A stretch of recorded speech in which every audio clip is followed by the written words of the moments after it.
Antes de que el hombre habitara la tierra, en los cielos hubo una guerra. Los vencedores se declararon dioses, mientras que a los vencidos se les dio el nombre de titanes. Y quedaron presos en las entrañas del monte Tártaro para toda la eternidad.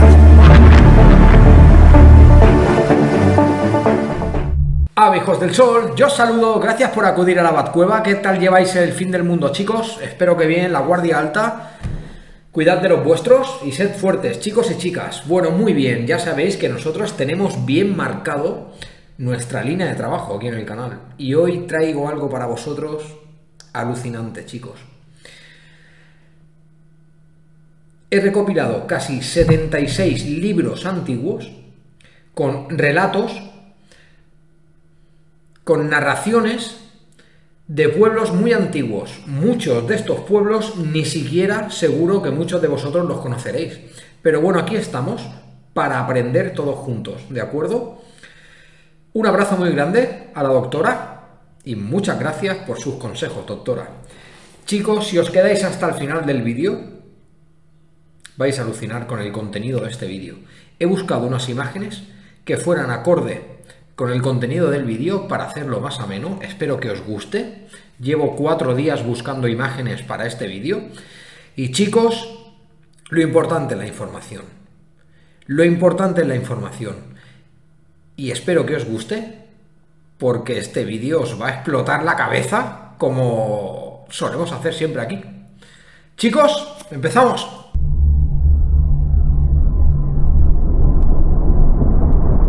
Aquí estoy, con vosotros, directos como una flecha. Espero que os quedéis hasta el final del vídeo, porque estos son los vídeos que te cambian. De hecho, este contenido ha cambiado el canal y nos ha cambiado a nosotros la percepción del mundo donde vivimos y los tiempos en los que estamos. Muy bien. Y de esto hay pruebas. Sería muy tedioso repetir todas las fuentes, pero me remito a las entrevistas con la doctora Ruth, que desde aquí le mando un cordial abrazo. Muy bien, sentaos y muy atentos. Las civilizaciones altamente avanzadas han estado aquí antes que nosotros, solo para ser destruidas por alguna gran catástrofe global. Pero por cada raza que ha muerto, otra ha tomado su lugar. Y solo unos pocos seleccionados han mantenido su enlace con otras vidas para recuperar esos recuerdos, conocimientos sagrados de las razas pasadas. Los cronistas mayas escribieron que el desastre ocurrió en el año Catún 3 Ajú, la caída de la luna Kenos. El calendario maya aún no ha sido ampliamente descifrado, pero no he visto en ningún sitio una correspondencia de esa fecha en nuestro sistema de contabilidad de tiempo y años. Por lo tanto, se puede presuponer que el cataclismo tuvo que ser entre los 7.000 años y los 14.000 años. Y hay 4 pruebas sustanciales de esto. La primera es que en la década de 1960 unos arqueólogos descubrieron en Irak las evidencias de una gran inundación por choque masivo de agua, que dataron en unos 8.000 años. También en Egipto encontraron la verdadera interpretación de la Esfinge, culto a Orum, con R, Orum, el dios extranjero, mucho más antiguo que Horus. La Esfinge es una representación de un dios que llegó de otro lugar a Egipto. Esto muestra deidades antediluvianas desplazadas hasta Egipto. La segunda es la capacidad humana para mantener las crónicas históricas, que apareció hace unos 7.000 años, aunque sean los libros líticos. Por tanto, hay muchos relatos que citan que la salvación tras el aumento del nivel de las aguas fue en canoas, en cuevas o grutas, incluso de una semana o 2 semanas andando hacia abajo para escapar del agua, o en las cumbres más altas. La historia del círculo de fuego en el cielo, de la caída de la luna Kenos, que se despedazó en una caída centenaria, es una importante prueba arqueológica directamente relacionada con civilizaciones antediluvianas. Esto fue un cataclismo celeste, que a su vez originó inundaciones, lluvias, vapores en el mar y la caída de un astro desmenuzado en el cielo. La habilidad de ciertas personas para recuperar recuerdos colectivos forma parte de la humanidad y de un significado, un adelanto en la evolución de la inteligencia. Pero el uso malintencionado de estos recuerdos colectivos los transformó en objetos de devoción. Se transformaron en una parte de la respuesta final.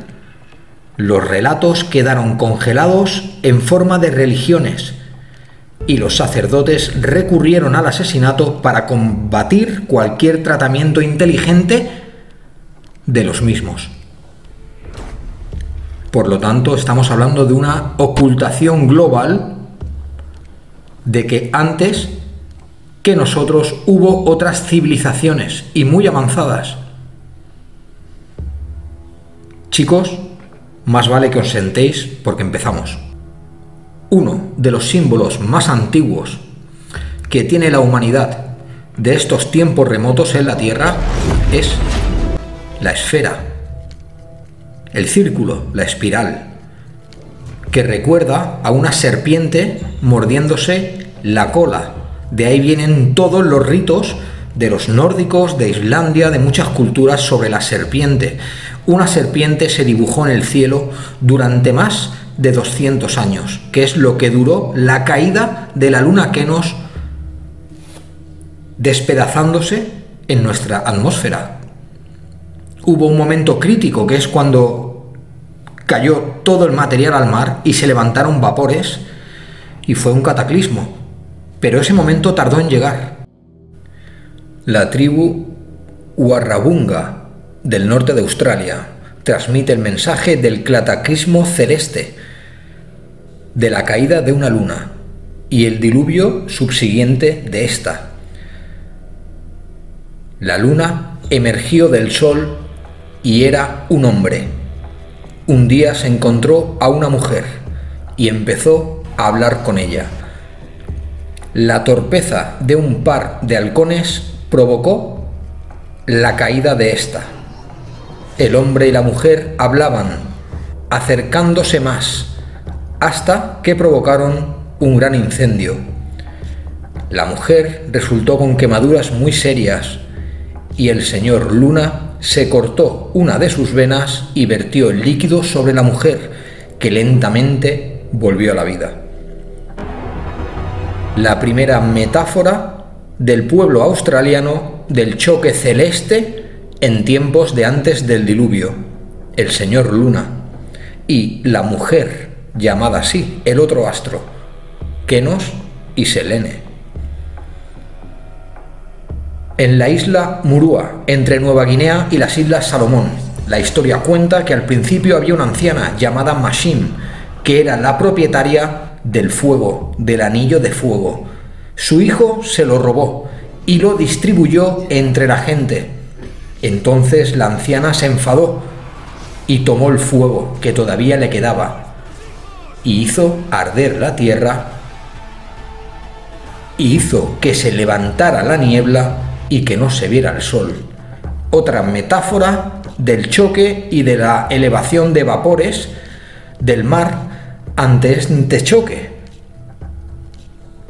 En Samoa se tiene una cosmología con el cataclismo celeste, una serie genealógica de rocas, primero las de arriba y luego las de abajo, originaron el mundo. De estas rocas finalmente salió un pulpo cuyos hijos vivían en el fuego y otros hijos vivían en el agua. Aquí tenemos otra metáfora, en este caso en Samoa, de un cataclismo celeste y dos pueblos que sobrevivieron, unos en el fuego y otros en el agua. eso es lo que ha llegado a nosotros. Tenemos que recordar que se olvidó todo. Los Ona, de Argentina, contaban que Janusha, la luna, lanzó el diluvio porque los sacerdotes no le atendían debidamente. Tan solo quienes se refugiaron en la montaña y en las cuevas sobrevivieron al enfado de Janusha. En otro de los relatos, Jan-Nush es el señor de los vientos, puesto que este cataclismo celeste estaría relacionado con un cataclismo a nivel global, un cambio en el planeta, y todo esto reflejado en las culturas antiguas. La tribu guaraní, la cual se refugió durante centenas de años en la Cova de los Tallos, cuenta que durante un combate en los cielos entre dos seres muy poderosos, los hermanos Tabenduare, el dios del día, el dios bueno, y Arikute, el dios de la noche, el dios malo, entraron en combate. El primero estampó su pie tan fuerte contra el suelo que de allí surgió el agua y ocasionó una violenta inundación.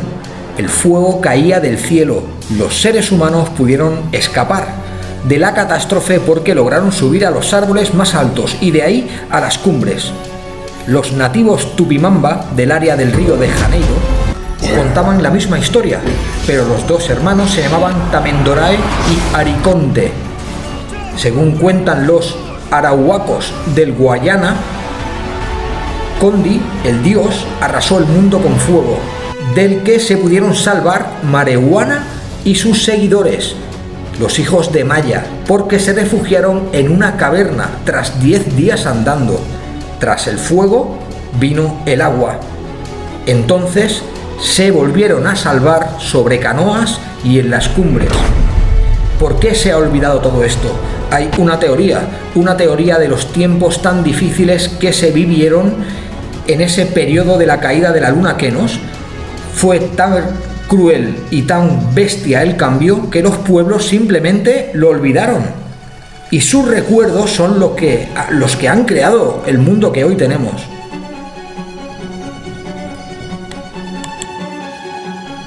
En la historia de los Bakairi,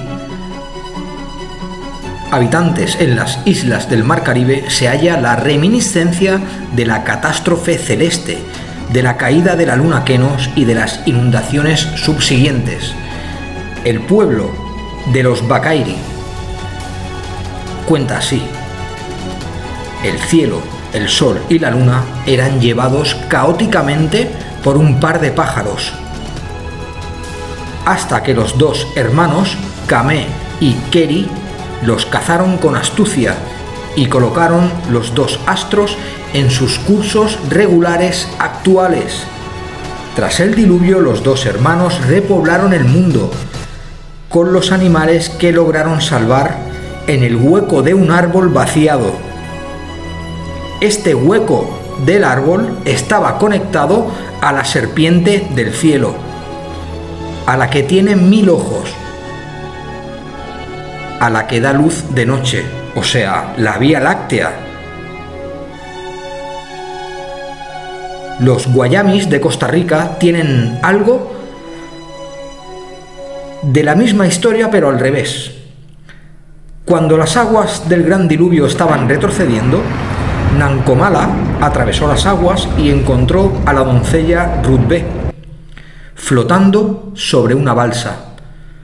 Se casaron y tuvieron una pareja de hijos gemelos, la luna y el sol, que son los antepasados de los humanos. Otra metáfora del encuentro de dos astros en el cielo que los guayamís creían que eran sus ancestros. La luna Kenos existió y su caída está reflejada en las narrativas y en la historia que no nos cuentan. Chicos, he recopilado más de 76 pueblos con 73 narrativas parecidas de este hecho, de la caída de la luna Kenos y de civilizaciones avanzadas anteriores.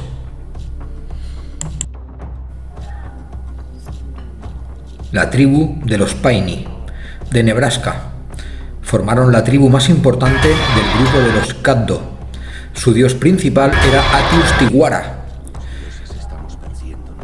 quien un día destruyó el mundo con un fuego que cayó durante centenas de años.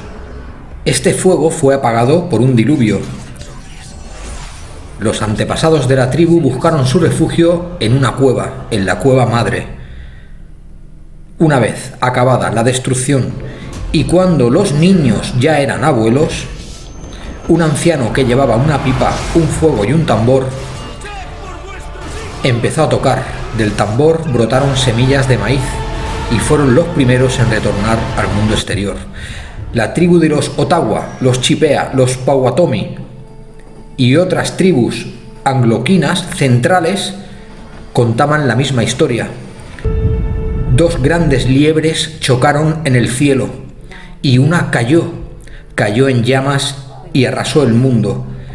El mundo fue apagado por el desborde de un lago, el lago astuto Manabozho. Tras la inundación, los humanos que quedaban salieron de las galerías de la tierra. La caverna que nos cuida, la caverna que nos guarda, la caverna que es nuestra madre. En las tribus de Alaska se da el relato de los esquimales, de un terremoto simultáneo a un diluvio, cuando la serpiente estuvo en el cielo. El diluvio arrasó todo el mundo, con consecuencias tan terribles que tan solo unas pocas personas pudieron salvarse, bien sobre sus kayaks o bien subiendo las montañas más altas. Los esquimales de la isla Diomede, en medio del estrecho de Bering, mantienen la tradición de los dos hermanos que pelearon en el cielo y uno de ellos cayó y fue cubierto por las aguas en tiempo de los sueños, en tiempos donde se vivía en el norte de las Bóreas, en Hiperbórea.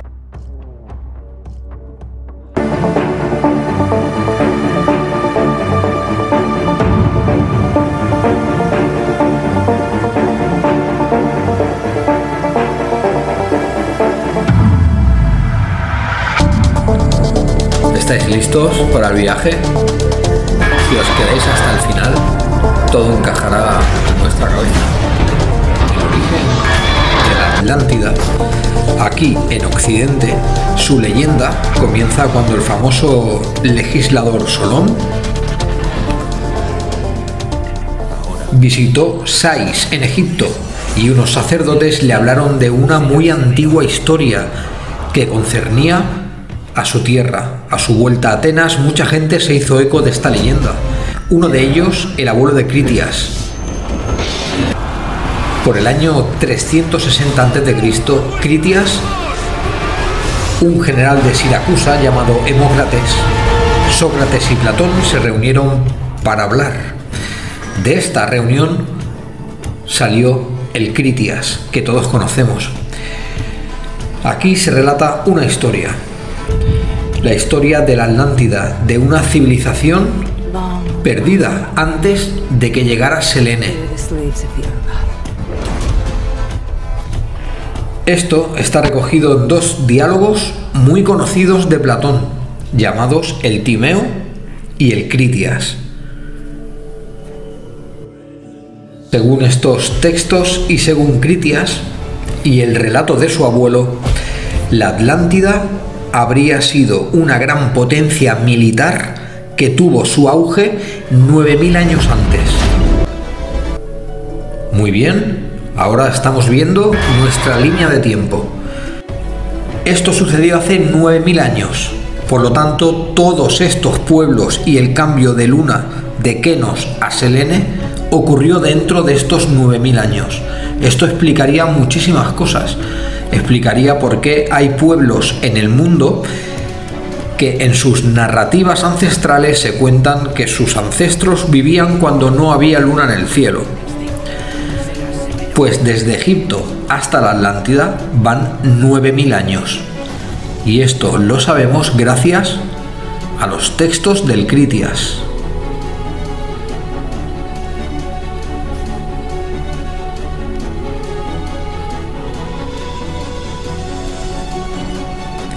En la Atlántida había muchos recursos, animales de todo tipo, elefantes y toros, y una madera ilimitada, y el famoso orichalcum o orichalcum, una aleación natural supuestamente entre cobre y oro. Su ubicación es inexacta, pero durante el diálogo la ubican más allá de las torres de Hércules, y era más grande que Libia y Asia juntas. Atención a la extensión de la Atlántida. El continente perdido era gigantesco. Cuenta el mito que el primero de los habitantes de la Atlántida fue Evenor, nacido de la tierra, y junto a su mujer Lecipe tuvieron a su hija Clito, madre de la estirpe de reyes atlantes, junto a Poseidón.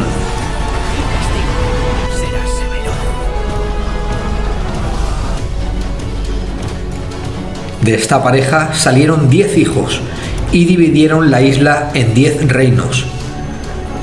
Uno de sus hijos daría nombre a todo el lugar: Atlas. Sus hermanos eran Gadeira, Menesea, Elasipos, Menestora, Evemón y Anferia. Tenemos a Atlas. Y ojo, este Atlas no es el mismo que el titán Atlas, que da nombre a la cordillera del Atlas en Marruecos. Estarían en dos épocas diferentes de tiempo. Tenemos a Atlas, la Atlántida, el mar Atlántico. Todo coincide en esta línea de tiempo. Tenemos que recordar que el gemelo de Atlas fue llamado Gadiro y su nombre daría origen a Gadirica, lo que es la actual Cádiz. Mientras que Poseidón creó varios canales con forma de anillo como protección, estos 10 reyes levantaron templos en honor a Quito y a Poseidón, y también a una estela de orichalcum, una especie de código tallado en una piedra. Los atlantes formaron una gran civilización, pero con el paso del tiempo sus reyes comenzaron a ser soberbios y buscaron expandirse, incluso hasta Europa, hasta Etruria, y por África hasta Libia. Antiguamente, en estos tiempos, ni siquiera existía Atenas o Grecia. Toda esta zona era conocido como Guirca, una zona de reyes, semidioses, muy longevos y muy guerreros entre ellos, aunque fueran hermanos. Intentaron tomar Egipto y la antigua Grecia, pero los atenienses lucharon contra ellos en una guerra colosal. Esta guerra fue acompañada con un cataclismo. Se achacó al castigo de los dioses, o a las armas utilizadas, o, según las tablillas líticas andinas y aztecas, al acercamiento de la luna Keros.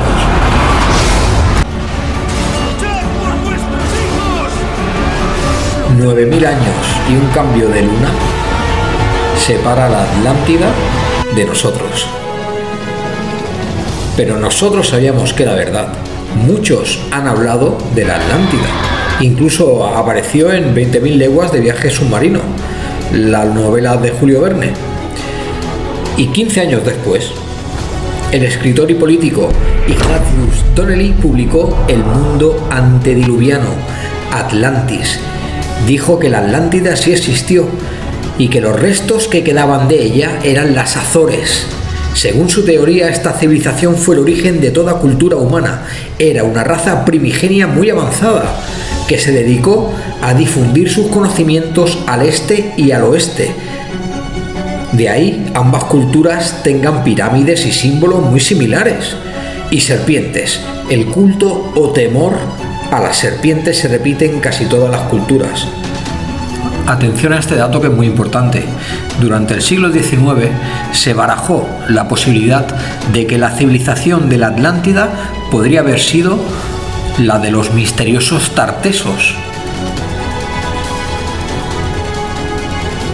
Se situaba aquí, en la península ibérica, en el sur de España, y las pruebas de sus gigantescas ciudades aún podrían descansar bajo tierra, enterradas por un gran parque natural, el de Doñana.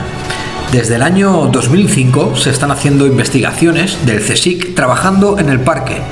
Se han encontrado muchas pistas, pero el centro de la Atlántida no estaría aquí, en Doñana, sino que sería uno de sus 10 reinos. Era una civilización global, con comercio. Y hay pruebas repartidas por todo el mundo, y lo que no está bajo el agua. Esto se ha estudiado con fotografías por satélite, con georradares, y parece que se han encontrado estructuras enterradas que podrían ser artificiales, bajo el Parque Natural de Doñana. Este sería uno de los 10 reinos. Y por si fuera poco, algunos relacionan este dibujo que estáis viendo en pantalla de un guerrero junto a círculos concéntricos con la Atlántida y con los tartesos, encontrado en el yacimiento de Cancho Roano, en Badajoz, aquí en España. Se cree, por las pruebas geológicas, que los continentes se desplazan. Y en este tiempo, hace 9000 años, el centro de la Atlántida estaría ahora en los altiplanos de Bolivia, porque es el único lugar en el mundo donde se encuentra este mineral, el orichalcón o el oricalcón, una mezcla de oro y cobre. Tenemos que recordar que los atlantes o los mayas eran expertos alquimistas y navegantes. Era una civilización muy avanzada y se sabe muy poco de ellos, pero se saben que gozaban lo divino. Tenemos que tener en cuenta que la Tierra ha pasado por diferentes etapas, incluso con un cambio de luna. Antes de esta luna, en tiempos ancestrales, esto se situaría en el periodo del Mioceno. En la Tierra habitaban criaturas gigantes, imponentes, había otro oxígeno, había extraños mamíferos, reptiles que podían comerte de un bocado, gigantes, humanos de 5 metros, y las conocidas como aves del terror. Todo esto entra dentro de las humanidades gliptolíticas. En otro tiempo, no solo en el Critias y en el Timeo se hace referencia a la Atlántida, también hay referencias bíblicas, sí, bíblicas, a una ciudad con la que se comerciaba mucho con metales. Eran expertos alquimistas. Esta ciudad era la llamada Tarsis, que está al sur de la península. Las fuentes hebreas dejaron de mencionar alrededor de la fecha del colapso de los tartesos con la ciudad de Tarsis. Por lo tanto, era la misma civilización. Se dejó de mencionar al mismo tiempo, aunque tuvieran diferentes nombres pero parecidos. Y es que alrededor del año 500 a.C., tras la muerte del mítico rey Argantonio, toda referencia fue absorbida por Cartago. Muchas culturas fueron perdidas, olvidadas o absorbidas por otras. Por este motivo, en los textos prehelénicos se conocen como que la tierra les pertenece porque su pueblo estaba antes de que llegara la luna. Lo que no se sabe es cómo llegó esta luna. Supuestamente fue captada por la gravedad de la Tierra en estos famosos 9000 años entre la Atlántida y Egipto. Así lo describe Solón, y así está escrito en las tablillas aztecas líticas. Pues bien, 9000 años y una luna nueva que no se sabe quién la trajo. Se cuenta en muchos textos del mundo que la civilización atlante fue una de las primeras cunas de la evolución, ya que eran islas muy lujosas, de palacios increíbles y con una cultura bastante avanzada. En Atlántida es conocida como Penya, la ciudad de cristal. En la isla de Pascua también tienen leyendas sobre una isla llamada Waikiki, la isla de los dioses. En muchas culturas se hace referencia a la Atlántida, incluso en Egipto, cuando sus dioses viajaban para regenerarse. En 1999, el investigador Jim Allen afirmó que la Atlántida estaría en los altos de Bolivia, en un altiplano, en el altiplano boliviano, una planicie rectangular junto al lago Poopó y pampas de auyugas. Y es que esto nos encuadra y nos encaja perfectamente con el misterio del nombre en sí de la palabra Atlántida. En idioma azteca, la palabra alt significa agua, ya lo hemos repetido muchas veces aquí, y en inca, o anta o antis, que es cobre. Demasiadas coincidencias. Homero, Platón y los sacerdotes egipcios no pudieron inventarse dos palabras mayas a la vez en una misma sola. Por lo tanto, existió y eran mayas, o otro tipo de mayas. Quizás no eran como los que tenemos nosotros en mente, eran diferentes, de ahí que fueran tan longevos. Pero siempre tenemos que recordar que todo esto sucedió 9000 años antes de que aparecieran los egipcios o los sumerios. 9000 años antes.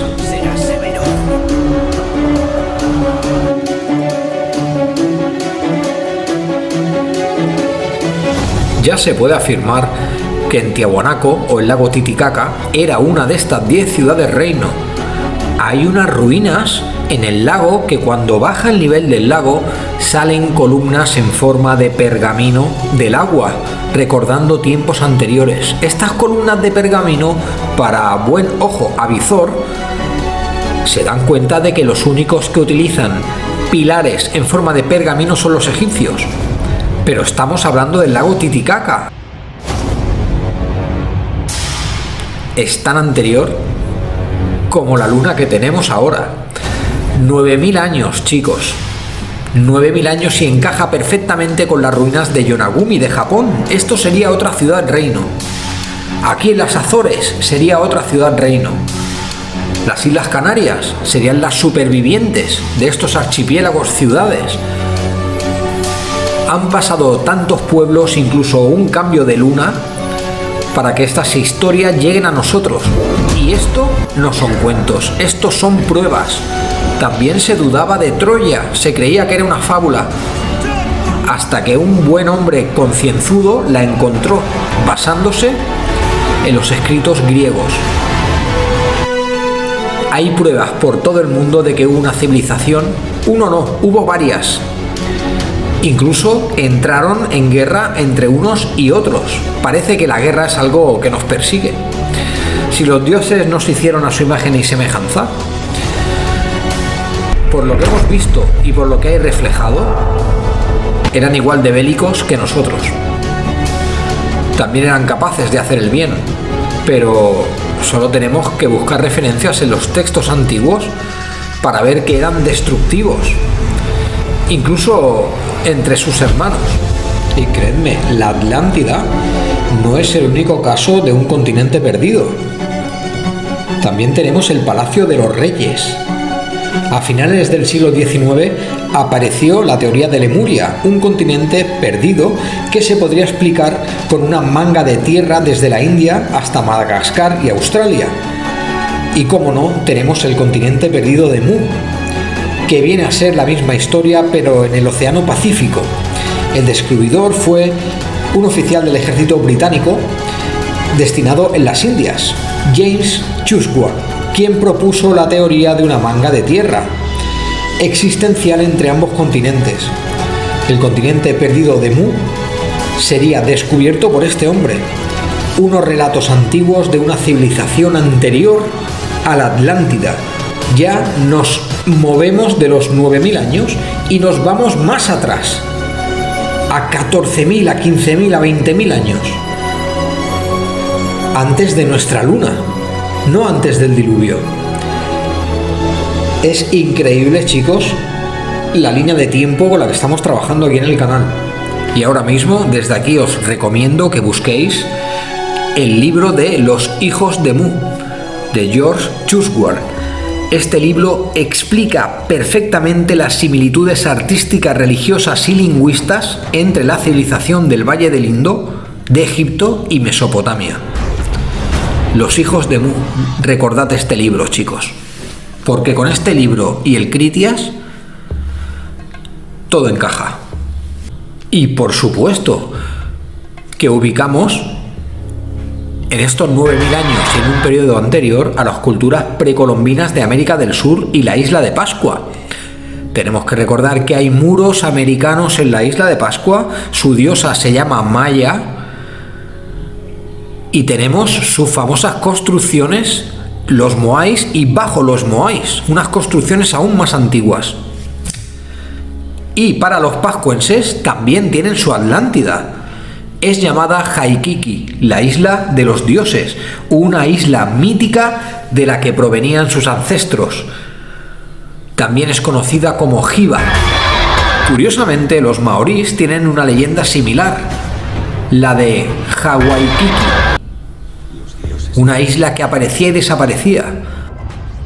Creíamos que los titanes serían prisioneros por siempre. Ahora van a escapar. Los asuntos de los hombres.